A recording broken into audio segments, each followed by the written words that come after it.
Assalamualaikum warahmatullahi wabarakatuh.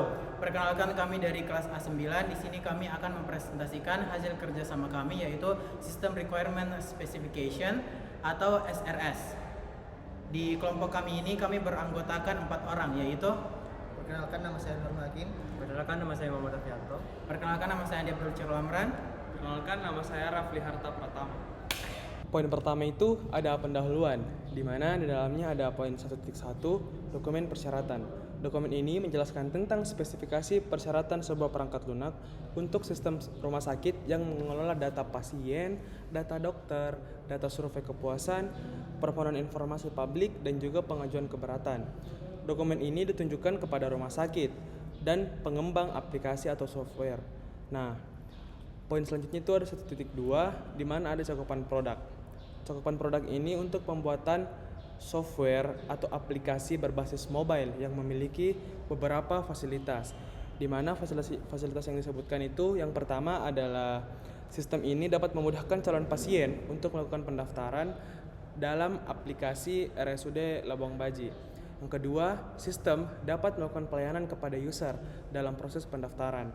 Yang ketiga, sistem dapat melakukan registrasi kepada user yang ingin mendaftarkan diri sebagai pasien di Rumah Sakit Umum Daerah Labuang Baji.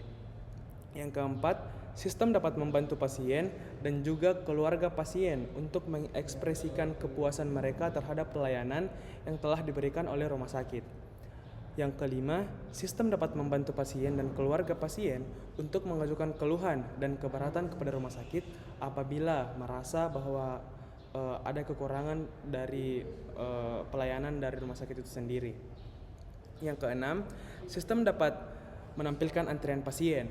Dan yang ketujuh, sistem dapat menampilkan informasi rujukan dari rumah sakit asal pasien dirujuk.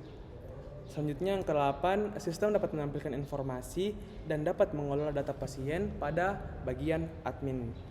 Dan yang terakhir, sistem dapat menampilkan laporan informasi publik pasien seperti ada informasi antrian, ada informasi diagnosa, dan yang terakhir ada informasi untuk pembayaran. Nah, poin selanjutnya itu 1.3 ada definisi, akronim, dan juga singkatan. Yang pertama ada user. User ini adalah pengguna yang akan menggunakan perangkat lunak yang kita buat atau yang menggunakan aplikasi. Nah, yang kedua ada password atau kata sandi yang sering kita dengar untuk mengidentifikasi pengguna dari sebuah perangkat lunak. Yang ketiga adalah ada mobile, yang dimana ini sebuah piranti yang akan kita gunakan untuk mengakses sebuah aplikasi atau mengakses aplikasi rumah sakit ini. Yang keempat ada registrasi, itu merupakan sebuah form yang dibuat untuk mendaftarkan akun user. Yang kelima ada cloud, di mana sistem ini memanajemeni data terintegrasi yang menyatukan semua sumber data, penyimpanan data, dan juga infrastruktur data pendukung dalam suatu korporasi. Yang terakhir ada Android atau sistem operasi seluler atau handphone yang dimana sebenarnya terdiri dari dua, ada Android dan juga ada iOS. Namun untuk perangkat lunak ini lebih ditujukan kepada Android, tidak untuk iOS.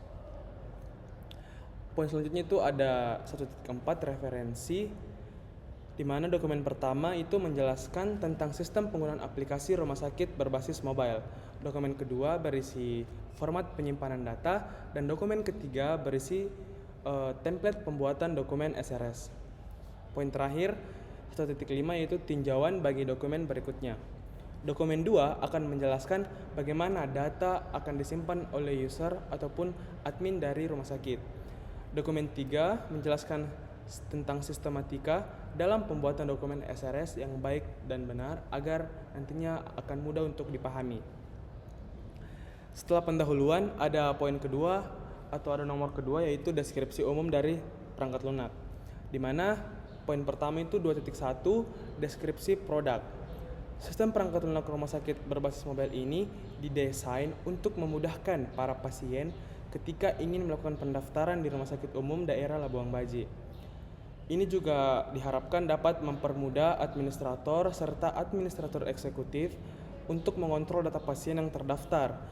Nantinya di situ akan berisi survei kepuasan, pengajuan keberatan, dan permohonan informasi publik.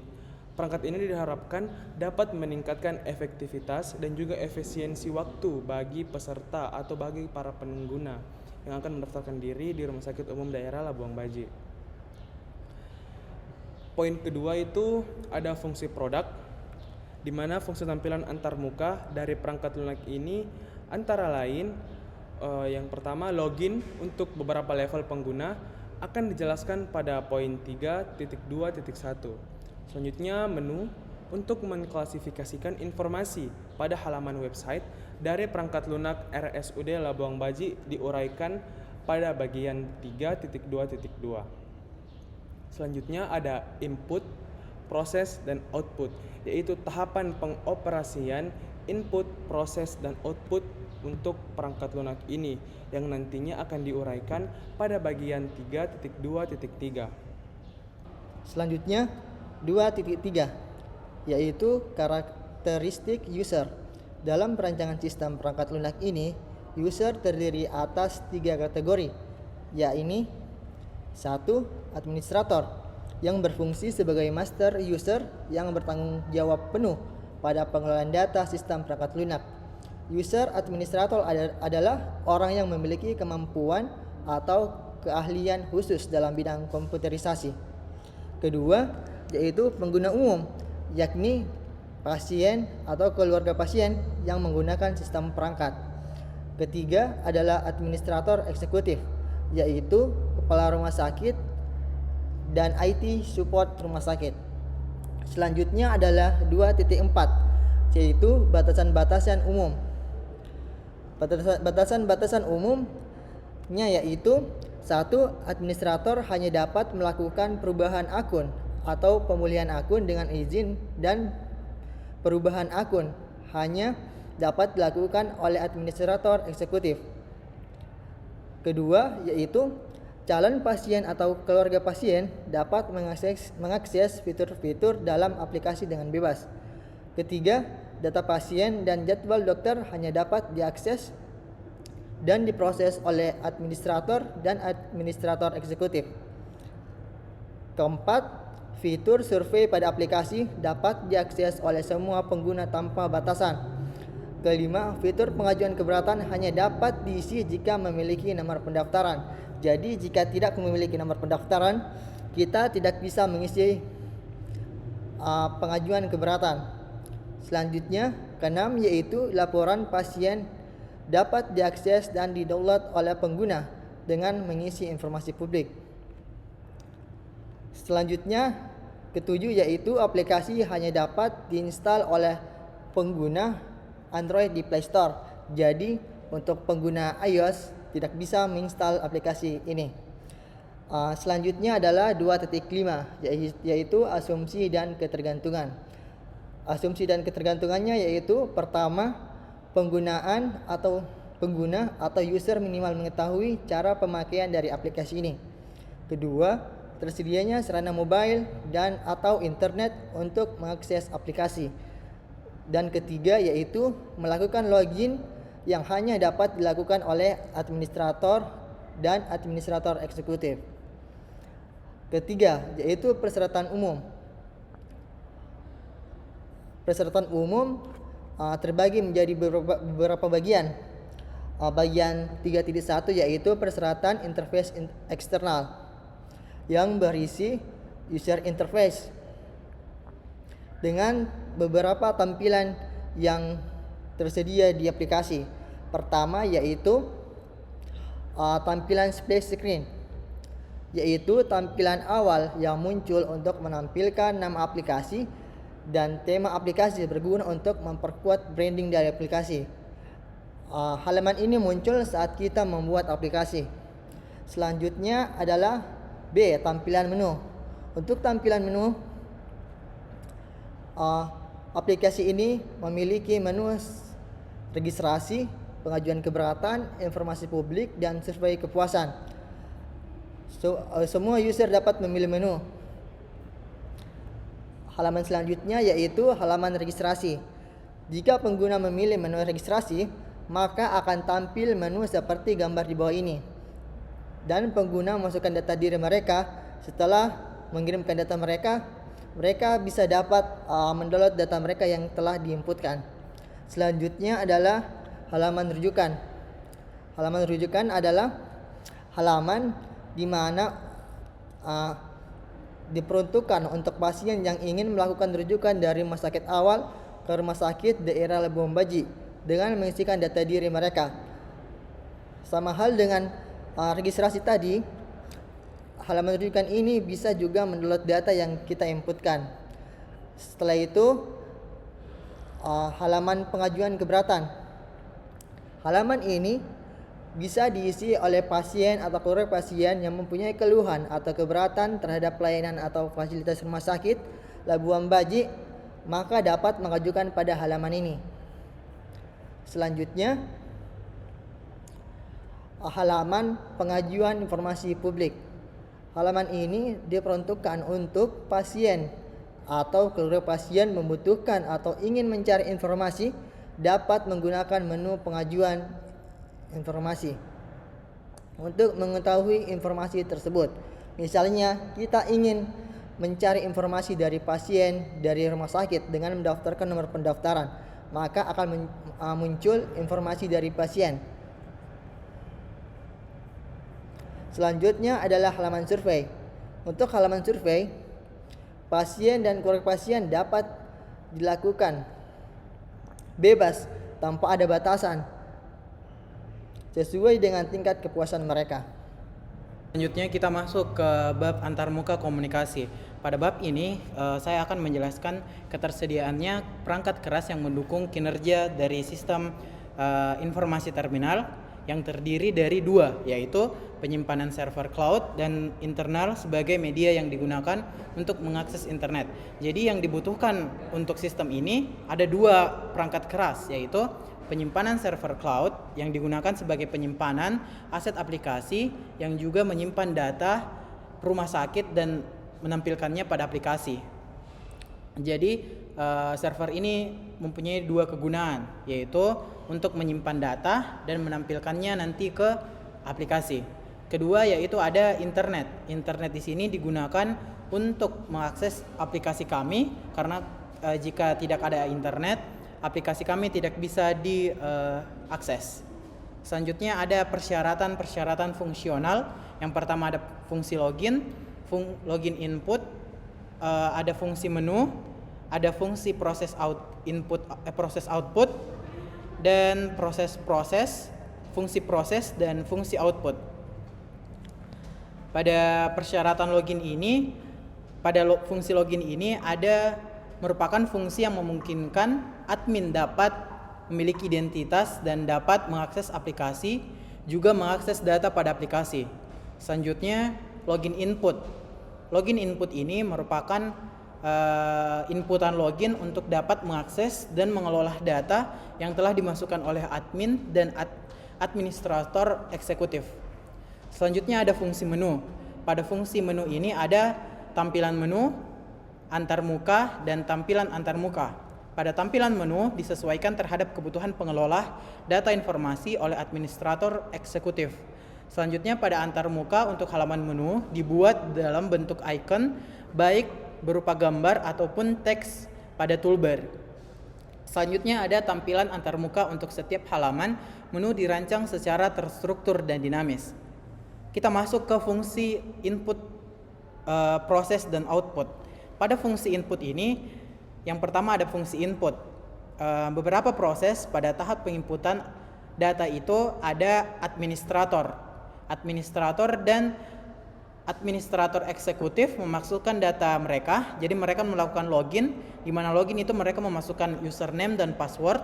Kemudian yang kedua itu ada seluruh pengguna atau pengguna umum memasukkan data diri mereka jika mereka melakukan registrasi ataupun rujukan. Selanjutnya, seluruh pengguna umum memasukkan tingkat kepuasan mereka pada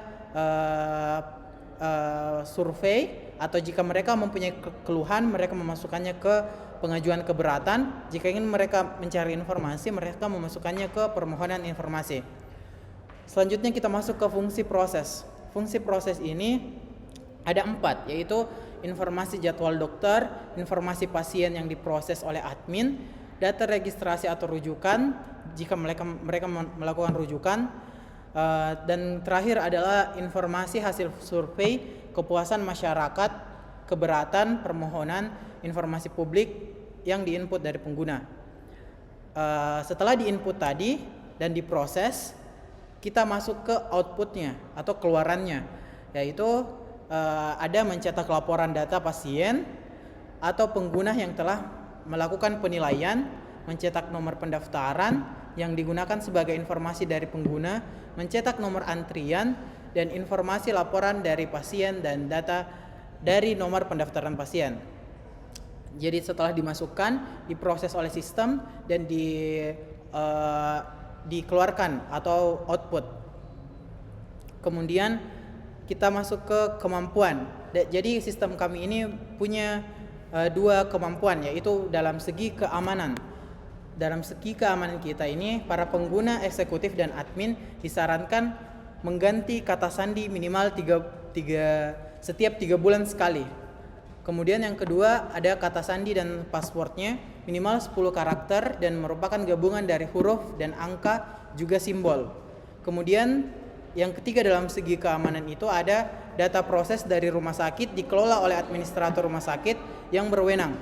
Dan dalam segi perawatan terhadap aplikasi kami dilaksanakan secara kontinu untuk pengecekan jaringan. Bagian keempat yaitu analisa perancangan sistem. Pada bagian analisa perancangan sistem terdapat ada entity diagram, yaitu di mana entity relationship diagram salah satunya adalah bagian register. Pada bagian register ini, pasien akan mengisi input data pasien, sehingga dari data pasien tersebut akan diolah oleh administrator oleh admin berdasarkan dengan jadwal dokter atau data dari tabel dokter, sehingga akan menghasilkan data tabel antrian. Setelah nanti pengecekan pasien, maka dari data dari nomor antrian akan diteruskan menjadi data diagnosa, serta data dari diagnosa tersebut akan menjadi data dari tabel pembayaran berdasarkan dengan diagnosa atau cara pemeriksaan dokter yang melakukan pemeriksaan terhadap pasien tersebut, sehingga akan menampilkan sebuah data berbentuk tabel laporan. Pada bagian survei kepuasan hanya diisi oleh pengguna biasa dan hanya akan diatur oleh admin berdasarkan dari ID survei dan hasil dari survei yang diberikan. Pada menu berikutnya yaitu pengajuan informasi publik.